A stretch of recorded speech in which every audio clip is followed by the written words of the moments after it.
5 cara ibu rumah tangga beresin rumah walau punya banyak anak kecil. Sebelum lanjut, jangan lupa klik tombol subscribe, share, dan like ya. Boleh juga klik tombol thanks atau terima kasih. Oh ya, kalau kamu punya usul atau ide tema video berikutnya, langsung komen di bawah ya. Makasih. Dan kita lanjut sekarang. Halo Bu Ibu semua, semoga sehat dan bahagia terus ya. Bu, sebelum mulai, mari kita tarik napas sebentar, karena kemungkinan besar videonya diputar sambil duduk di lantai, ditemani mainan yang entah sudah berapa kali dibereskan, tapi tetap balik lagi ke posisi semula. Rumah masih berantakan, badan sudah capek, tapi kepala tetap mikir, ini nanti beresnya kapan? Dan lucunya lagi, baru aja niat beberes, ada suara kecil manggil mama dengan nada darurat, padahal cuma minta dibukain snack. Fenomena ibu rumah tangga dengan banyak anak kecil itu unik. Rumah bisa rapi selama 5 menit, lalu berubah jadi kapal pecah. Sapu belum disimpan, sudah ada remah. Lantai belum kering, sudah ada jejak kaki. Dan di tengah semua itu, kita sering ngerasa kalah sebelum perang dimulai. Apalagi kalau tanpa sengaja lihat rumah orang lain di layar ponsel yang kelihatan tenang, bersih dan wangi, sementara rumah sendiri berisik, rame, dan isinya kehidupan asli tanpa filter. Makanya video ini bukan soal rumah harus kinclong atau ibu harus kuat tanpa ngeluh, tapi tentang kenyataan yang kita alami bareng-bareng, tentang capek yang sering dianggap biasa, tentang usaha kecil yang jarang dipuji, dan tentang ibu rumah tangga yang tiap hari berdamai dengan kekacauan sambil tetap berdiri, tetap masak, tetap ngurus anak, dan tetap bertahan walau kadang senyum itu muncul sambil nahan lelah. Cara pertama itu jujur saja yang paling berat tapi paling menyelamatkan hati, yaitu berhenti menuntut rumah harus selalu rapi setiap saat. Banyak ibu stres bukan karena rumahnya berantakan, tapi karena merasa gagal melihat rumah tidak seperti ekspektasi. Padahal realitanya, rumah dengan banyak anak kecil itu memang penuh aktivitas. Ada remah biskuit, ada mainan nyempil, ada jejak kaki kecil di lantai. Aku pernah capek sendiri gara-gara tiap lihat rumah berantakan langsung emosi, sampai akhirnya sadar bahwa standar yang kupakai bukan standar ibu dengan anak kecil, tapi standar rumah kosong tanpa bocah lari-larian. Waktu aku mulai berdamai dengan kenyataan, emosiku jauh lebih stabil. Rumah memang tidak selalu kinclong, tapi masih bisa dilewati tanpa ngedumel. Contoh nyatanya, aku berhenti ngepel tiap hari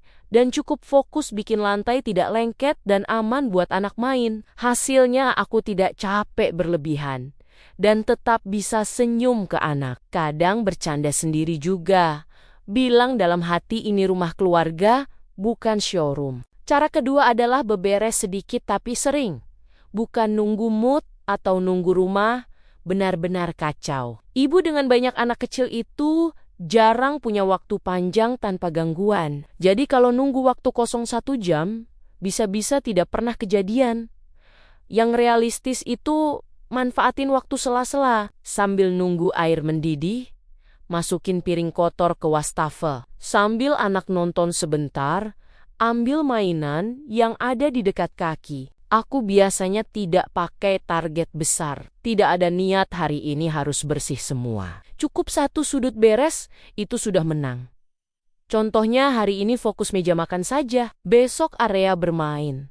Cara ini bikin kepala lebih ringan dan tidak gampang nyerah. Rumah memang tidak langsung rapi, tapi tidak juga makin kacau. Cara ketiga adalah libatkan anak sesuai usia mereka. Walau hasilnya sering bikin geleng kepala, anak kecil itu sebenarnya senang dilibatkan, cuma kita sering tidak sabar. Aku dulu mikir lebih cepat kalau aku kerjain sendiri, tapi capeknya numpuk di aku. Setelah aku ajak anak ikut beberes, walau lama dan tidak rapi, bebanku berkurang. Contoh konkretnya, anakku aku kasih keranjang khusus mainan. Tugasku cuma bilang, ayo mainan masuk rumahnya, hasilnya tidak rapi, ada boneka nyempil sama mobil, tapi setidaknya lantai bisa diinjak tanpa sakit. Kadang sambil bercanda juga, siapa yang paling cepat masukin mainan? Memang berisik, tapi hatiku lebih hangat. Cara keempat adalah tentukan zona berantakan, supaya rumah tidak terasa kacau total. Ini penting banget buat ibu yang gampang overstimulated. Aku memilih satu area yang memang khusus buat anak explore. Di situ mereka boleh berantakan, bongkar pasang, jungkir balik. Area lain aku jaga lebih minimal. Dengan cara ini, aku tidak lagi keliling rumah sambil ngomel. Kalau sudah lihat mainan di luar zona, tinggal kembalikan ke area itu.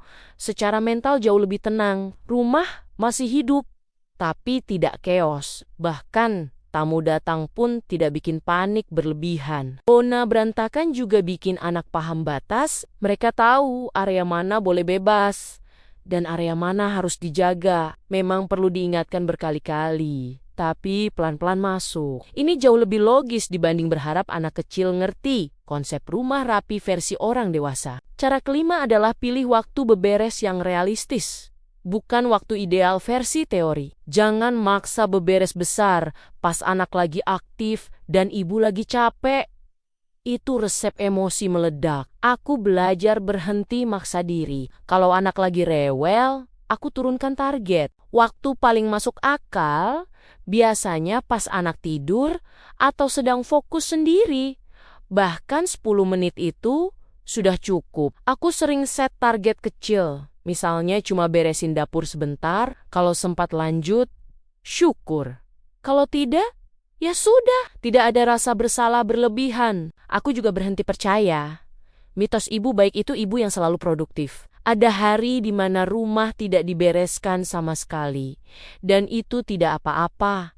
Besok masih ada waktu. Yang penting, hari ini aku tidak bentak anak karena capek. Dengan cara-cara ini, aku bukan cuma bikin rumah lebih terkendali, tapi juga menjaga hubungan dengan anak. Karena pada akhirnya, anak tidak ingat lantai bersih atau tidak. Mereka ingat ibunya hadir atau tidak. Dan itu jauh lebih penting dari rumah yang sempurna. Bu, kalau hari ini rumah masih terlihat seperti habis dilewati badai kecil berkaki 2 atau 3, tarik napas dulu. Rumah yang hidup memang tidak selalu rapi, tapi di dalamnya ada tawa, ada cerita, dan ada anak-anak yang tumbuh dengan rasa aman. Kadang standar rumah ideal itu datang bukan dari kebutuhan kita, tapi dari ekspektasi yang suka nyelip diam-diam, lalu bikin kita merasa kurang. Padahal kita sudah berdiri sejak pagi tanpa benar-benar duduk. Tidak apa-apa kalau hari ini cuma sempat beresin satu sudut rumah,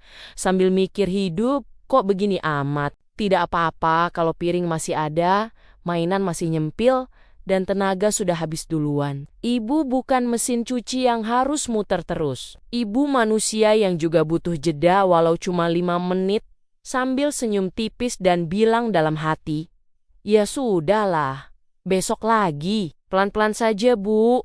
Anak-anak besar tidak dalam semalam, rumah rapi juga tidak harus hari ini. Selama hati ibu tetap utuh, rumah akan selalu punya harapan untuk kembali rapi, dan besok selalu punya kesempatan baru yang lebih ringan dari hari ini. Terima kasih sudah dengerin cerita dan curhatku hari ini.